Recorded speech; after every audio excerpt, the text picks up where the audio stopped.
Assalamualaikum warahmatullahi wabarakatuh. Saya mahasiswa Fakultas Ilmu Kesehatan jurusan D4 Kebidanan Universitas Nasional Jakarta. Perkenalkan, nama saya Hikmatur Rofiah dari kelas C7 dengan nomor NPM 19504126386. Adapun tujuan dibuatnya video ini adalah untuk memenuhi ujian akhir semester Asuhan Kegawat Daruratan 2. Di sini saya mendapatkan kasus ujian akhir semester, yaitu pada tanggal 10 Juli 2020 pukul 10 waktu Indonesia Barat, seorang perempuan melahirkan spontan di PMB dan saat bayi lahir tidak menangis, warna kebiruan, gerakan lemah, dan terlihat warna ketuban kehijauan. Pertanyaannya, 1. Apa diagnosa yang tepat untuk kasus tersebut?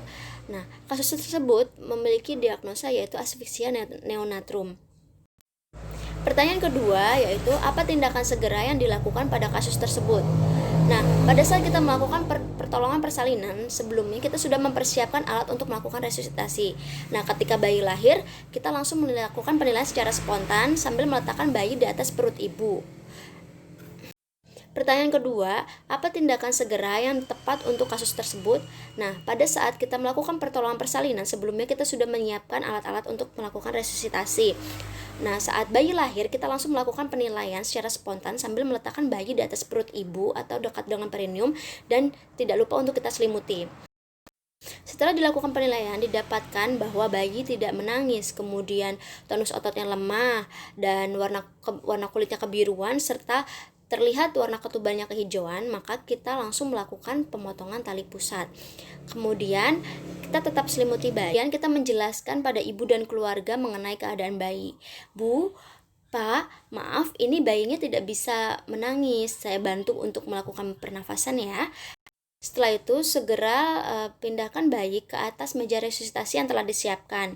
Tetap jaga kehangatan dengan cara bayi diselimuti dan didekatkan dengan lampu sorot dengan jarak 60 cm. Setelah itu hisap lendir yang dimulai dari mulut dan kemudian ke hidung.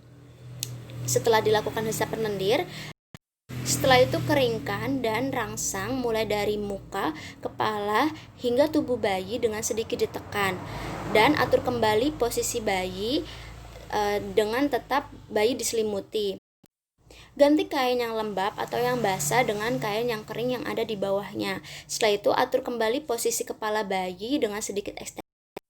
Setelah itu lakukan penilaian kembali. Jika didapatkan bayi megap-megap, menangis lemah, dan tidak bernafas, maka lakukan ventilasi selama 30 detik.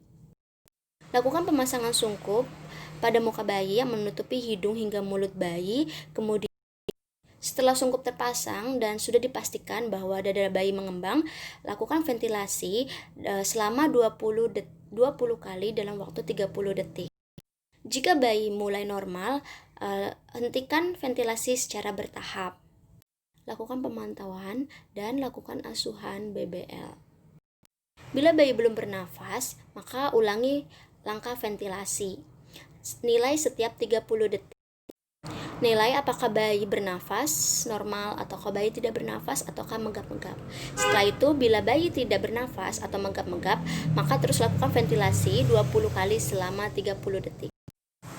Bila bayi tidak bernafas 2-3 menit setelah dilakukan resusitasi, maka lakukan persiapan rujukan bayi dengan ibunya sesuai dengan pedoman sambil meneruskan ventilasi. Dan bila didapati keadaan bayi normal kembali, resusitasi berhasil, maka lakukan pemantauan pada bayi pasca resusitasi selama 2 jam.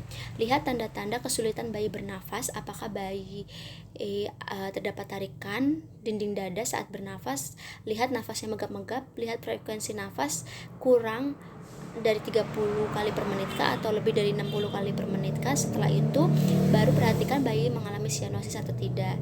Tetap jaga kehangatan dan tunda memandikan bayi hingga 6 sampai dengan 24 jam. Nah, apabila bayi sudah normal, kembali berikan kepada ibu, kemudian lakukan kontak dari kulit ke kulit pada ibu. Dan apabila keadaannya memburuk, maka lakukan rujukan. Pertanyaan ketiga yaitu jelaskan patofisiologinya berdasarkan penyebab yang ada pada kasus tersebut. Patofisiologi asfiksia. Asfiksia adalah keadaan bayi baru lahir tidak bernafas secara spontan dan teratur. Sering sekali bayi mengalami gawat janin sebelum persalinan akan mengalami asfiksia setelah persalinan. Masalah tersebut mungkin berkaitan erat dengan kondisi ibu, masalah pada tali pusat dan plasenta, atau masalah pada bayi selama atau sesudah persalinan. Apabila janin kekurangan O2 dan kadar CO2 bertambah, maka timbullah rangsangan terhadap nervus vagus sehingga bunyi jantung janin menjadi lambat. Baiklah, sekian penjelasan dari kasus yang telah diberikan. Kurang lebihnya mohon maaf. Wabillahi taufiq walhidayah. Wassalamualaikum warahmatullahi wabarakatuh.